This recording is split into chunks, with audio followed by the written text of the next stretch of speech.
Hoje nós vamos começar uma nova série, nesses primeiros domingos de maio, cujo título é O Legado à Próxima Geração. E eu já avisei isso no princípio, mas alguns de vocês estavam chegando antes do culto iniciar, por isso eu quero repetir. Para nós o mês de maio vai ser duplamente focado na próxima geração. Primeiro porque, sendo o mês da família, nós vamos falar sobre educação de filhos. Então esse é um primeiro aspecto em que a gente está focado na próxima geração. Mas em segundo lugar, nós vamos receber novos membros no final do mês, assim estamos planejando. Então eu quero falar de alguns princípios de educação que se aplicam ao discipulado de novos membros também. Eu tenho aprendido na minha reflexão nesses últimos dias, à medida que eu estudava para essa mensagem, que aquilo que a gente faz em relação aos filhos, de alguma maneira se aplica também aos que são infantes na fé.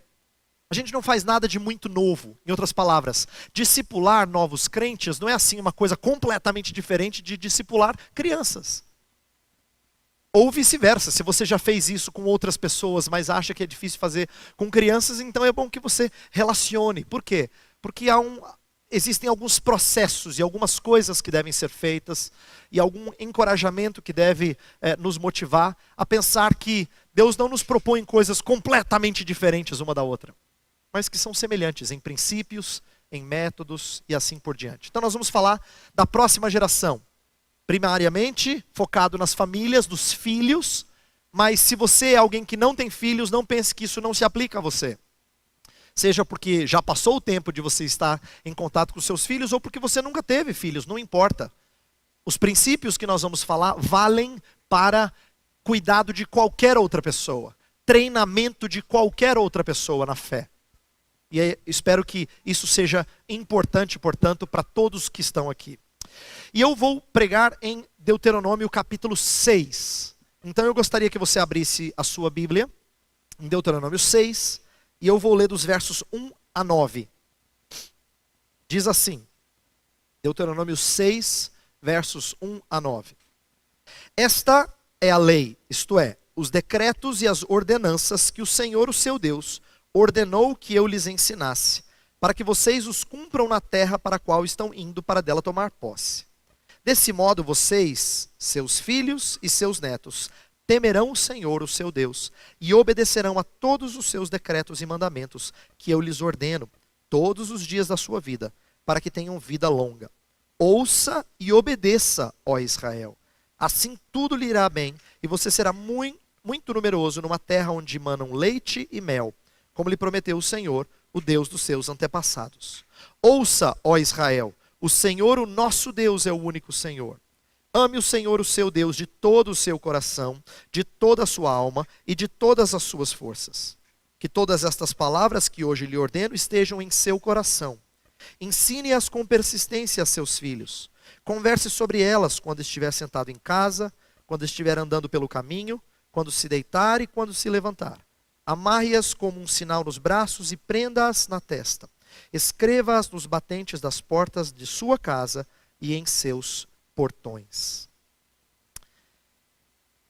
Deuteronômio, que é o livro que nós vamos expor, esse capítulo 6, é uma série de sermões proferidos por Moisés antes do povo entrar na terra prometida.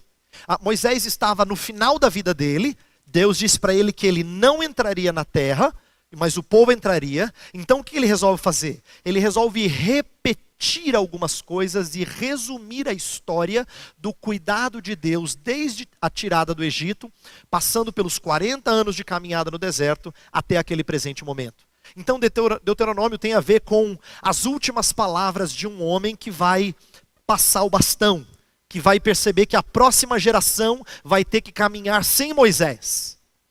Que Josué inclusive teme no começo da sua história. Moisés se foi, e agora? E Deus encoraja ele a dizer, olha, medita na lei do Senhor de dia e de noite. Porque o bastão já havia sido passado por Moisés. Então, esse livro são as últimas palavras de quem sempre trouxe a vontade de Deus ao povo hebreu. No capítulo 5, que é imediatamente anterior ao que nós vamos estudar, tem duas coisas importantes. Tem a repetição dos 10 mandamentos, e se você está na igreja há algum tempo, você sabe que no ano passado nós fizemos uma exposição dos 10 mandamentos. E a segunda coisa, fala de Moisés como o único mediador. Por quê? Quando Deus revelou os 10 mandamentos lá no Monte Sinai, ele o fez de forma pavorosa. E o povo diz assim: não queremos nos aproximar de Deus e de repente sermos fulminados por Deus.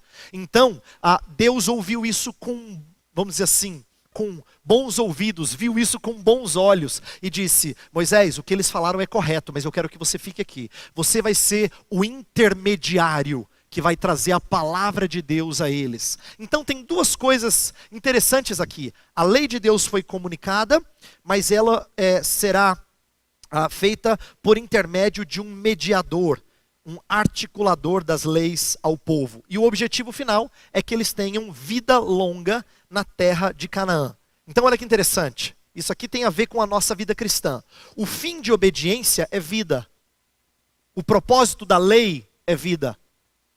O que isso significa? Quando pais esperam que filhos obedeçam, o que a gente quer é comunhão com eles. Quem obedece tem comunhão com quem proferiu as leis. Então comunhão não acontece, não é simplesmente lanchar junto. Comunhão tem a ver com prezar os mesmos princípios, os mesmos valores. Então obediência tem como fim principal a bem-aventurança, a comunhão com Deus. E essa ideia é repetida no texto que a gente leu. No comecinho é dito que obediência é para ter vida longa na terra. Veja no versículo 3 o que é dito. Fala assim: ouça e obedeça a Israel, assim tudo lhe irá bem, e você será muito numeroso numa terra onde manam leite e mel, como lhe prometeu o Senhor, o Deus dos seus antepassados. E o finalzinho do verso 2 fala: para que tenham vida longa. O objetivo é comunhão. Nós queremos comungar com os nossos filhos. Deus quer comungar com os seus filhos. Mas isso não pode acontecer à parte de obediência da sua lei. Então, Moisés está aqui preocupado com a geração presente, mas não só com a geração presente. Ele está para se desconectar dessas pessoas. Eles vão entrar na terra, Moisés não vai entrar. Então ele fala de vocês, dos seus filhos e dos seus netos. Está lá no verso 2. A preocupação das próximas gerações, né? E aqui tem uma outra lição preciosa que nós aprendemos acerca de vida na igreja. Não existe individualismo nas ordenanças divinas. Você às vezes ouve falar em algumas igrejas evangélicas que o importante é cada um se preocupar com a sua vida espiritual. E a gente fala muito da ideia de que nós entramos na vida com Deus, cada um por si, individualmente.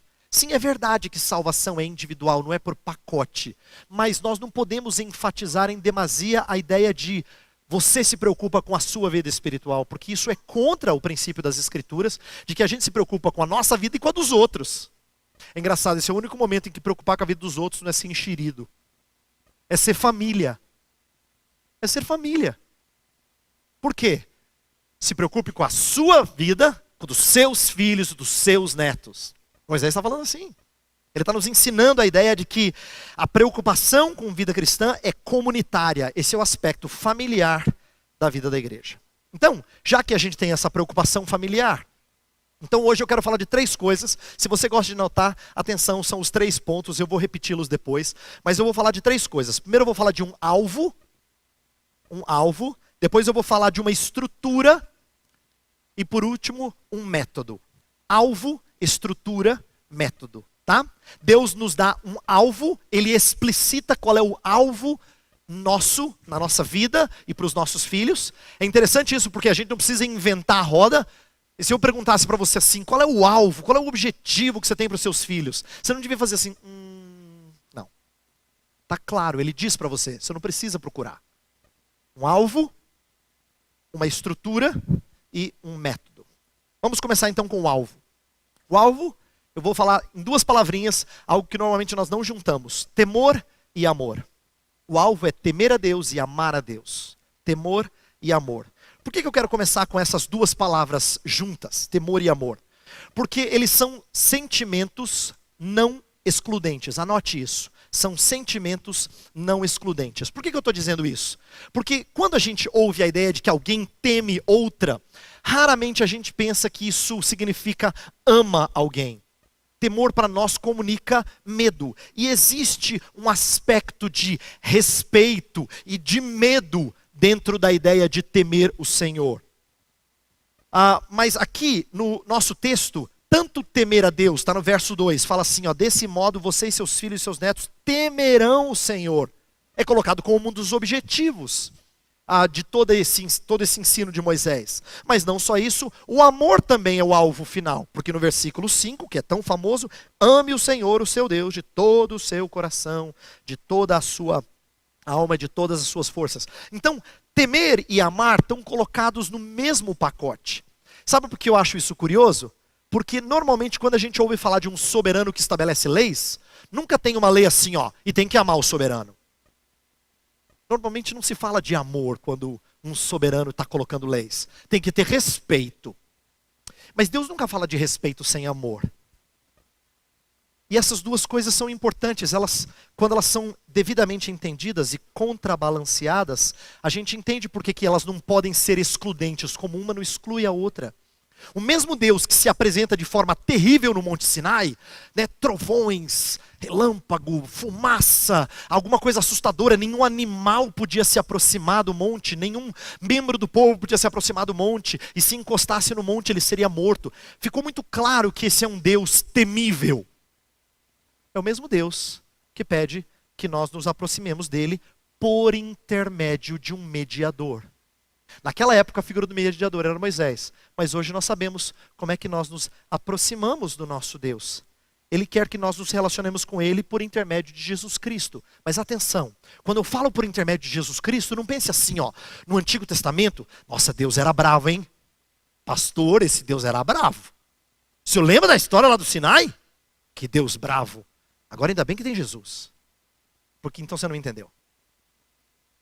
Cristo Jesus comunica não só um Deus amoroso, mas um Deus temível. Inclusive a Bíblia fala que esse Jesus, quando voltar, vai voltar com uma fúria e uma ira tal. E eu gosto da maneira como o Apocalipse descreve, falar da ira do cordeiro. Você já viu o cordeiro irado? Não parece uma contradição? Você não imagina um cordeiro fazendo assim. Você não consegue imaginar isso, né? O cordeiro é tão mansinho. Mas fala da ira do cordeiro. Por quê? Porque ele é temível. Ele é temível. Mas temível não significa não amável. Então Cristo Jesus comunica essas duas coisas acerca do Pai e do nosso relacionamento com Ele. Ele é quem consegue nos ensinar que relacionamento pactual com Deus envolve tanto reverência do temor, quanto a doçura do amor. Quando reina no lar doce amor. Mas é o Deus temível e o Deus amoroso que nós somos ensinados a temer e a amar. Uma outra coisa que o nosso texto fala é que esse amor, ele precisa ser pleno na nossa vida e ele precisa ser focado na pessoa certa. Esse é um outro subponto do alvo que eu queria falar. Um amor que é pleno na nossa vida e ele é focado na pessoa certa. Deixa eu explicar. O texto fala de amar a Deus com todo o nosso coração, toda a nossa alma, todas as nossas forças. Está lá no versículo 5. Não está falando de partes da sua vida. Você não é dividido em 3 partes, coração, alma e forças. Não é isso. Ele está usando expressões para falar da totalidade do seu ser. Quando a gente ama a Deus, a gente deve amá-lo nos nossos pensamentos, nos nossos planos. Será que os nossos planos revelam amor pelo Senhor? Quando você começa a sonhar. Os nossos projetos, as nossas palavras, as nossas posturas, tudo isso deve refletir amor a Deus. Deus é apresentado como único Senhor no verso 4, não é só para você entender, eu creio que só tem um Deus. Por que o texto está apresentando, ouve Israel, o Senhor é o único Senhor? É para que você aprenda que Ele é o alvo de todo o nosso amor. Nós devemos a lealdade a Ele e a Ele somente. Num certo sentido, o que Moisés está repetindo aqui no capítulo 6 é o que ele nos ensinou no primeiro dos 10 mandamentos. Não terás outros deuses além de mim. A gente aprendeu isso no ano passado e aqui Deus está destrinchando essa ideia do primeiro mandamento através de amor a Deus e a Deus somente. Eu estava refletindo sobre isso na preparação do sermão. E eu me dei conta de que a medida do amor não está em quantas pessoas nós amamos, mas em quem nós amamos. A medida do seu amor não está em quantas pessoas você ama, mas em quem você ama. Deixa eu explicar, eu vou dar 2 contextos bem diferentes. Pense primeiro naquele homem que é infiel, que é um homem desleal para com a sua esposa e tem outras mulheres. E usa aquela frase horrível em que ele fala assim: eu tenho muito amor para dar. Na verdade, ele não tem muito amor para dar. O amor dele não é grande, o amor dele é pequeno. Por quê? Porque é autocentrado. É focado nele, nas suas necessidades toscas. Então o amor dele é pequeno, não é grande. Não é verdade que ele tem muito amor para dar. Mas aí vamos pensar num outro exemplo. Você fala assim: pastor, isso aí é horrível.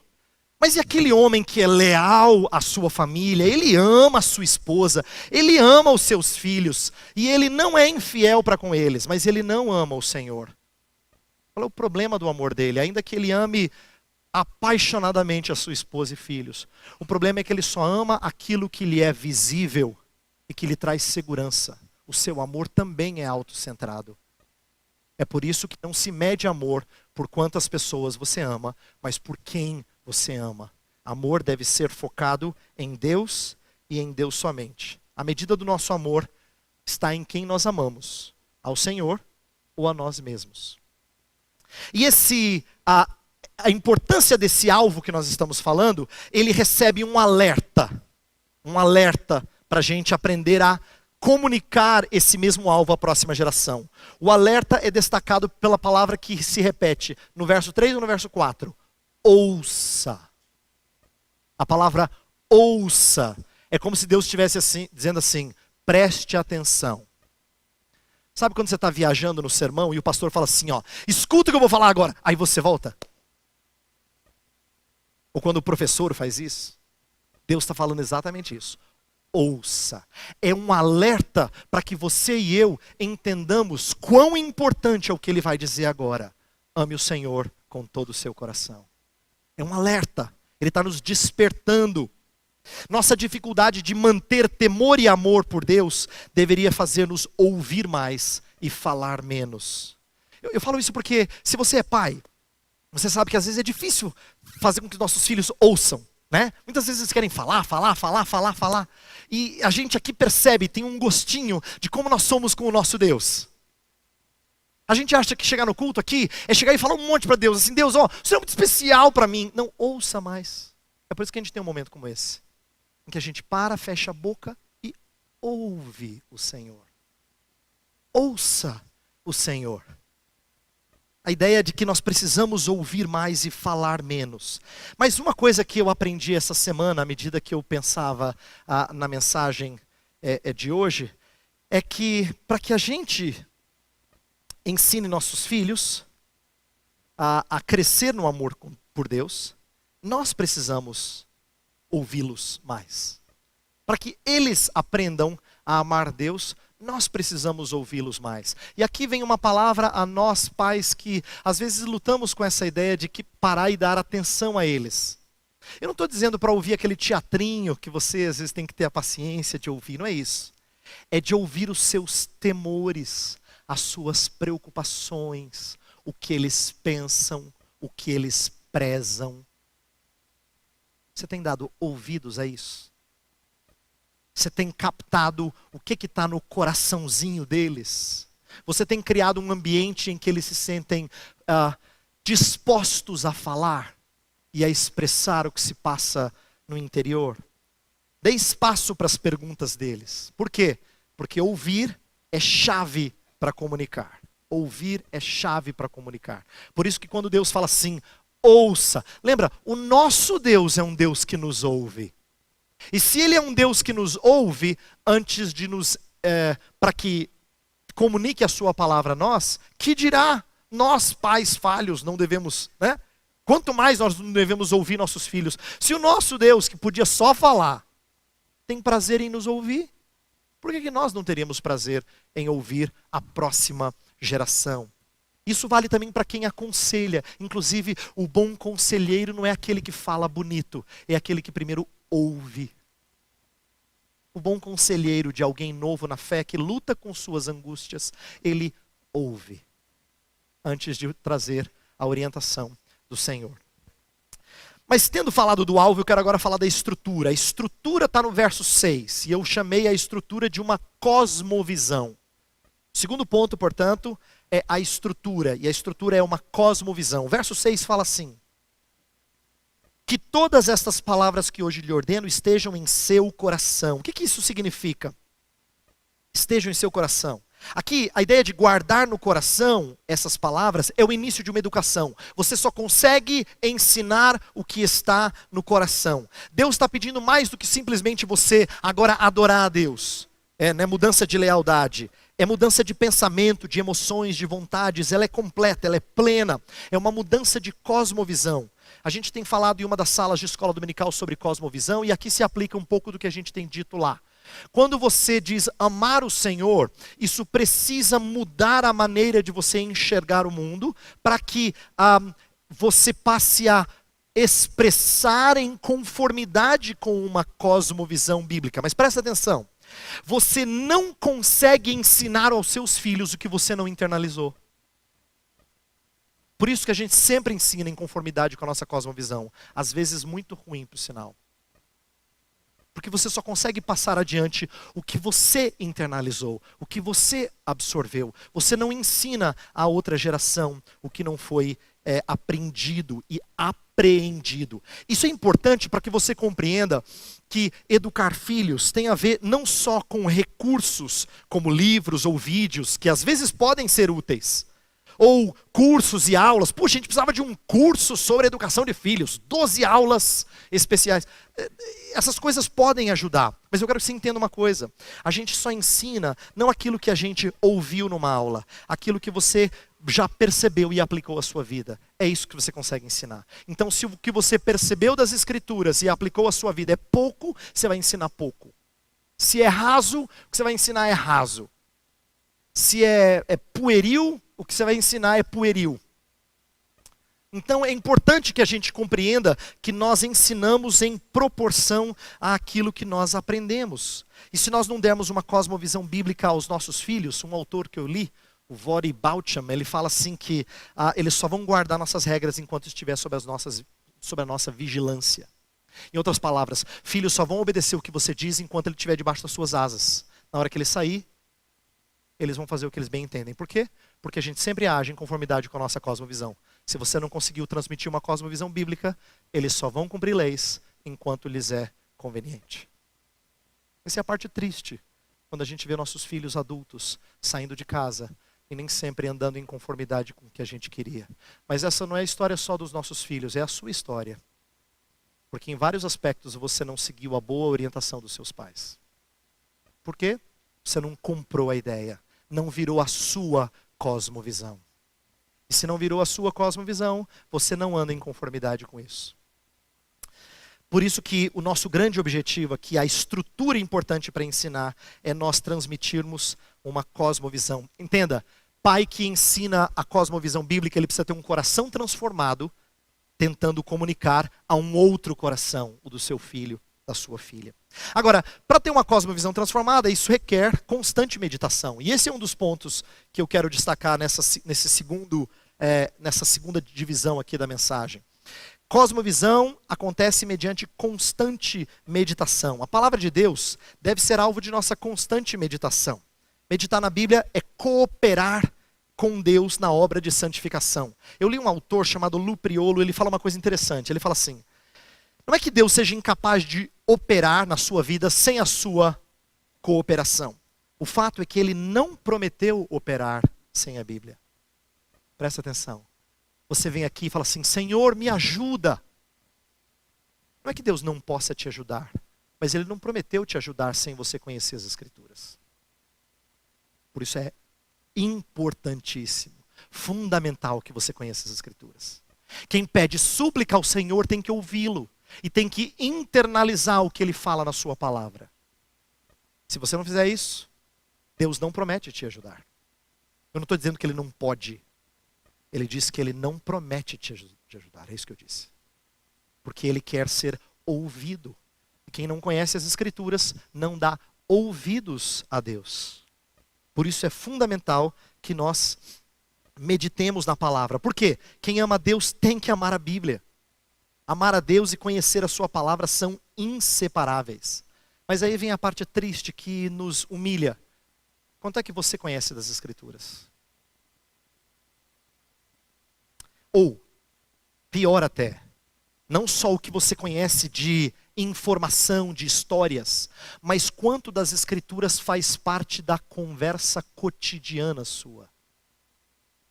Isto é, quando você está falando sobre outras coisas, quanto da Escritura entra nas suas conversas, na conversação.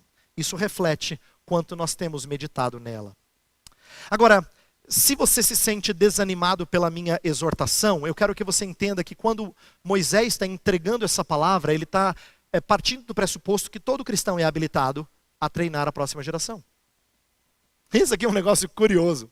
Porque a gente tem a impressão no nosso mundo especializado que você precisa de algum profissional que conheça bem aquela área, aquela micro área, para ele poder fazer alguma coisa. E a gente comprou essa ideia muitas vezes na questão da educação de filhos. Não só a educação formal que as escolas fazem, mas a educação eclesiástica, inclusive. Não são poucos os pais, são muitos os pais que gostam de uma igreja quando ela tem um programa especial para os seus filhos. Sejam eles crianças, adolescentes ou jovens. Um programa especial. O que é isso? Normalmente é reflexo de que nós temos terceirizado aquilo que é a tarefa nossa. A gente espera muito mais da igreja do que Deus ordenou que a igreja fizesse. Mas isso mostra como nós temos a impressão de que nós não somos tão habilitados para fazê-lo. Mas eu quero que você entenda que quando Deus falou aqui, ensine aos seus filhos, ele não disse, leve para Moisés. Moisés vai dar uma bela aula de escola dominical. Não foi assim que ele falou. Olha, leva lá para o sacerdote vai ensinar tudo de Deus para ele. Você se preocupa em ensiná-lo a comer, a patinar, a jogar bola. Não, não é isso. A ideia é que pais deveriam ensinar a sua casa. Isso parte do pressuposto de que você tem a habilitação para isso. E a gente é tão pronto a dizer, pastor, mas eu conheço tão pouco da Bíblia, eu tenho tanto pouco tempo assim na igreja. E aí eu lendo um autor, ele falava assim, olha, para ensinar seus filhos basta que você esteja um passo adiante deles. Tudo bem que você está aprendendo junto com eles. Você só precisa estar um passo na frente deles. Basta que você estude no dia anterior que você vai falar no dia seguinte. Porque inclusive a gente aprende quando a gente estuda. Quando a gente ensina. Então, eu não quero falar essas coisas para que pais tenham a impressão assim de que isso aí é coisa de gente com teologia. Não, isso é coisa para todo pai. Deus dá essas ordens porque ele parte do pressuposto que todo cristão é habilitado a fazê-lo. Mas eu quero, por último, falar do método. Se é para todo mundo, então como é que a gente faz? E Deus não deixa a gente no vazio. Ele discorre um pouco sobre o método. Meu terceiro ponto, então, é o método. E o método é simples.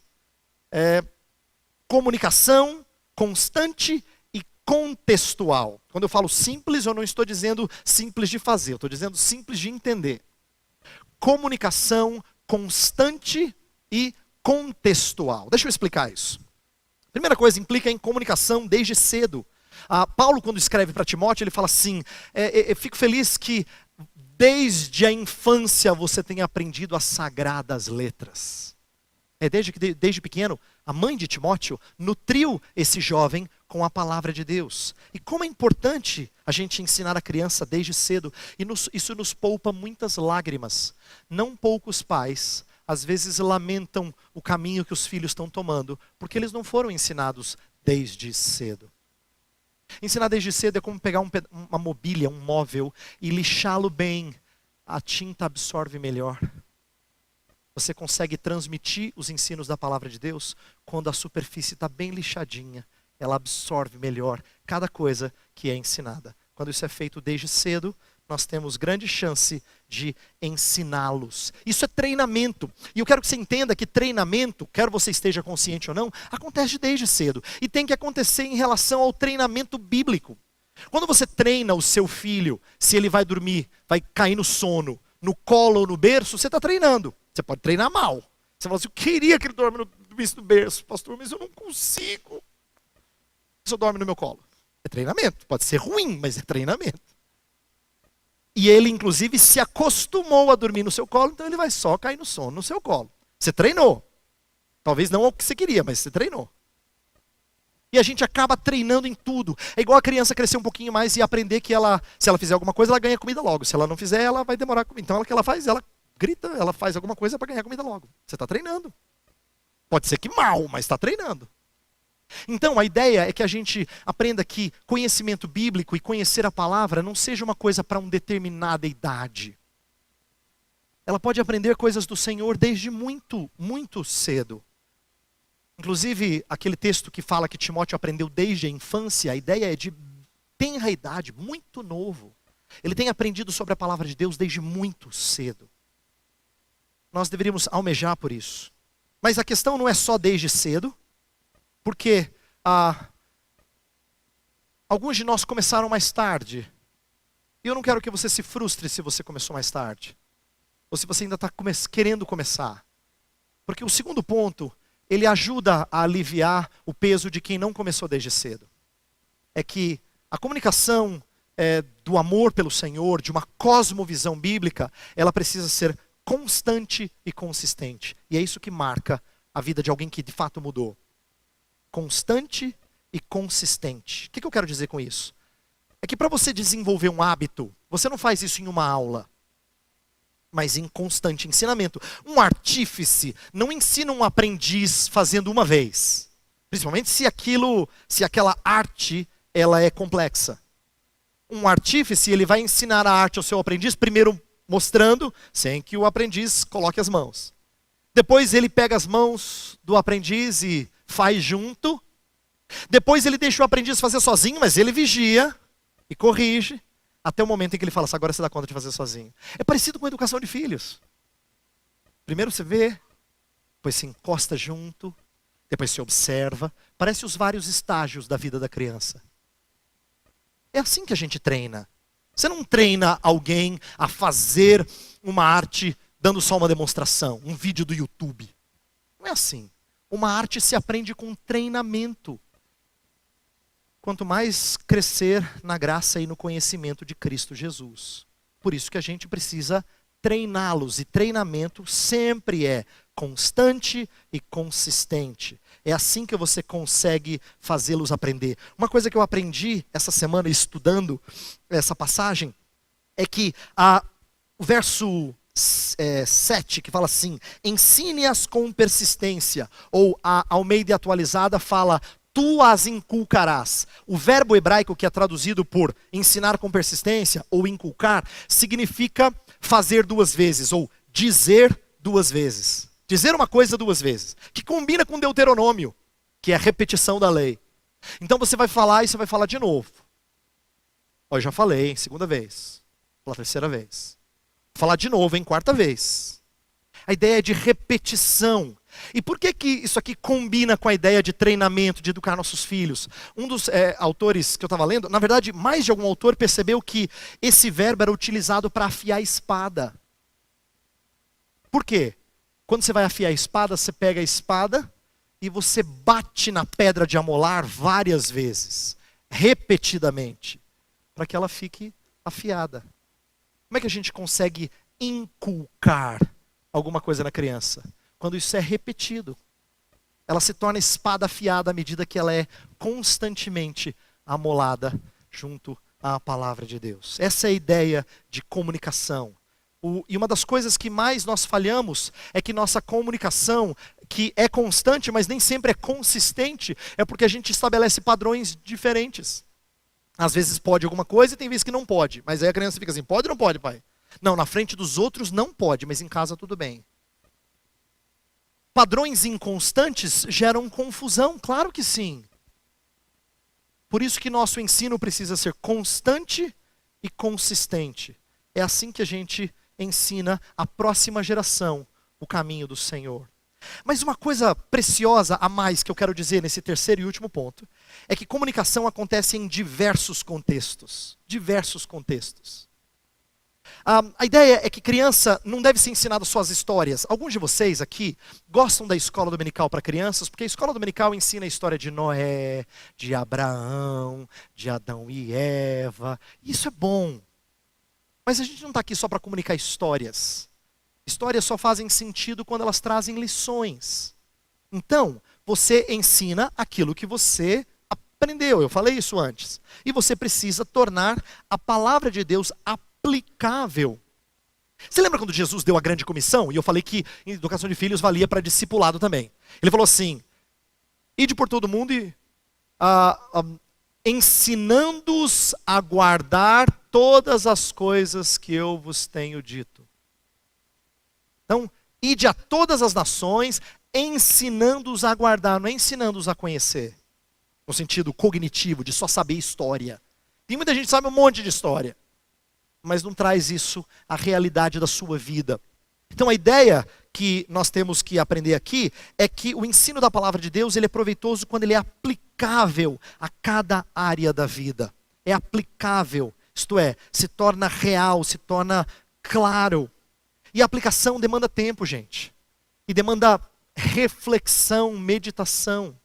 Por isso que eu queria encorajar alguns de vocês a entenderem assim que culto doméstico pode ser tanto um momento para você ler um livro, alguma coisa preparada para criança, ou um livro da Bíblia, mas pode também ser constantemente nutrido pela ideia de que o que minha criança está precisando ouvir. Quais são os dilemas dela hoje na escola? Ou com o seu irmão, com a sua irmãzinha? Essas coisas suscitam em nós a preocupação de aplicar a palavra e suscita na criança a ideia de que a Bíblia fala com ela, naquele momento. Fica muito palpável quando ela se torna aplicável a determinado contexto. Inclusive, eu acho que esse é o sentido principal dos versos 8 e 9. Olha lá.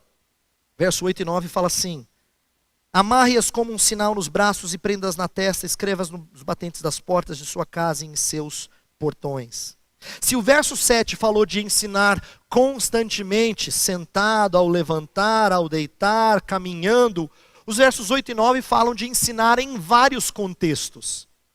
Eu acho que a ideia principal de colocar entre os olhos e na mão não é bem a interpretação que os judeus tiveram. Se você lembra, o povo judeu desenvolveu os chamados filactérios, que eram caixinhas pequenas em que eles copiavam um pedacinho de Deuteronômio 6, que é aquele amarás o Senhor de todo o teu coração, e esse pedacinho ia enrolado dentro da caixinha, e eles colocavam essas caixinhas nos braços e na testa.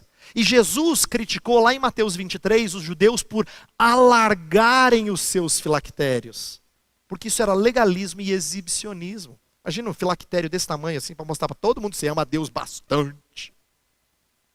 Não entenderam e se exibem. Por quê? Porque a ideia é de em todo momento, nas suas ações, nos seus pensamentos, quando você está em casa, quando você está nos portões, a ideia de os portões, ou em algumas traduções as portas, eu acho que não é a porta da casa, embora o texto pode ser usado assim, mas é mais provável que se refira aos portões da cidade. A ideia é que você fala das escrituras e as aplica, seja no contexto privado, seja no contexto público, quando você está em contato com pessoas na cidade, tanto em casa como na cidade. Então, a ideia é de que nós aplicamos a cada situação, e como isso é gostoso. Como é gostoso uma criança entender que o medo dela de relacionar-se com alguns colegas não é um medo de criança. É um medo que você tem também. E você se identifica com ela e diz assim: o papai também tem medo. Por isso que eu já fiz isso algumas vezes. A gente falsamente, ou ouve aquilo que falsamente é dito pelos especialistas, que esse é um problema típico de adolescentes ou de crianças. Não, isso é um problema de adulto também, ter medo de pessoas. E quando a gente entende o temor de homens e começa a estudar nas escrituras como é que Deus sara isso, a gente tem mais condições de ensinar as nossas crianças. E ela entender que isso vale para o contexto dela de escola. Como é precioso isso. Que ela entenda que a palavra de Deus é aplicável, não só em casa, mas no contexto público. Inclusive, uma das coisas bonitas desse texto é que ele começa dizendo: essas palavras estarão no teu coração, e ela termina com os portões da cidade. É do mais íntimo ao mais externo. A palavra de Deus nunca começa sendo ensinada sobre as coisas de fora, se ela não for internalizada. Mas ela não pode ficar só dentro. Ela vai de dentro para fora. Do mais íntimo ao mais exterior.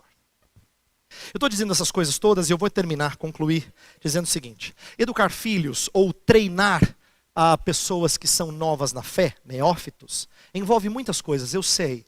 E frequentemente a gente se sente fracassado. Mas eu preciso dizer uma coisa que eu vou repetir aqui em outros domingos. A gente não deve se desanimar. Por quê? Porque mudanças levam tempo. Mudanças levam tempo. Seu filho leva uns 20 anos para crescer, às vezes um pouquinho mais. Deveria ser menos, mas às vezes um pouquinho mais. Se o seu filho leva 20 anos para crescer, isso explica por que você leva um tempinho para crescer também. E isso deve encorajar-nos quando a gente fala de Cristo para outros. Porque raramente, maturidade vem logo. Uma pena isso. A gente gostaria de amadurecer na fé rápido. Mas alguns de nós estão na igreja há um bom tempo e maturidade não chegou tão bem. Agora, eu não estou dizendo isso para frustrar você ou para botar você para baixo. Estou dizendo isso para encorajar aqueles a quem você treina. Tenha paciência. Mudança leva tempo. Maturidade nunca foi instantânea. Não existe atalho para maturidade. Não existe atalho para maturidade. Isso vale para filhos, isso vale para gente na caminhada cristã. Maturidade leva tempo. Mas quando a gente tem o alvo correto em mente, todo e qualquer sofrimento vale a pena. Quando eu estudava para essa mensagem, eu me deparei com um verso que eu achei lindo e eu quero terminar com ele. Em Gálatas capítulo 4, Paulo falou assim, verso 19. Meus filhos, novamente estou sofrendo dores de parto por sua causa, até que Cristo seja formado em vocês. Eu achei lindo esse verso. Ele fala assim, novamente estou sofrendo dores de parto. Mãe, você acha que é uma vez só? Não. Aquilo é só o começo das dores. Mas quando a gente ama os nossos filhos, você sofre de novo. Estou sofrendo novamente dores de parto. Mas por quê? Porque eu quero ver Cristo formado em vocês. Esse deve ser o nosso objetivo.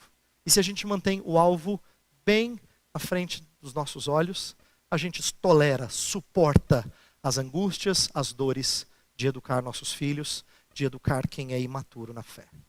Eu vou rogar a Deus que dê forças a você, que não desanime você, mas que mantenha você focado no alvo, que é temer e amar a Deus, buscando uma estrutura, que é a cosmovisão, e fazendo segundo o método de Deus, que é uma comunicação constante e contextual, isto é, inserida no contexto de quem você treina.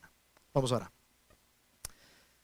Pai do céu, há muita coisa que eu disse hoje, eu sei que eu falei, mas eu peço que aquilo que eu comecei seja continuado mediante reflexões essa semana. Que o Senhor use os estudos nas casas dos nossos irmãos presbíteros. Que o Senhor use o tempo de oração de cada um. Que o Senhor use as conversas entre marido e mulher. Que o Senhor use as mensagens entre pessoas da igreja para refletir sobre o que significa treinar a próxima geração. Senhor, faz-nos zelosos por isso. O Senhor tem prazer em ver nossos filhos e os filhos dos filhos os teus caminhos. O Senhor tem prazer em que nós não nos consideremos indispensáveis, mas que passemos o bastão à próxima geração. Então faz-nos bons treinadores, faz-nos bons mestres da próxima geração, Senhor. Dá-nos gosto por isso. Faz-nos suportar a dor que isso implica. E anima-nos nessa manhã, para que façamos a conforme o Senhor nos ordena, por amor do Senhor. Nós oramos em nome de Cristo. Amém.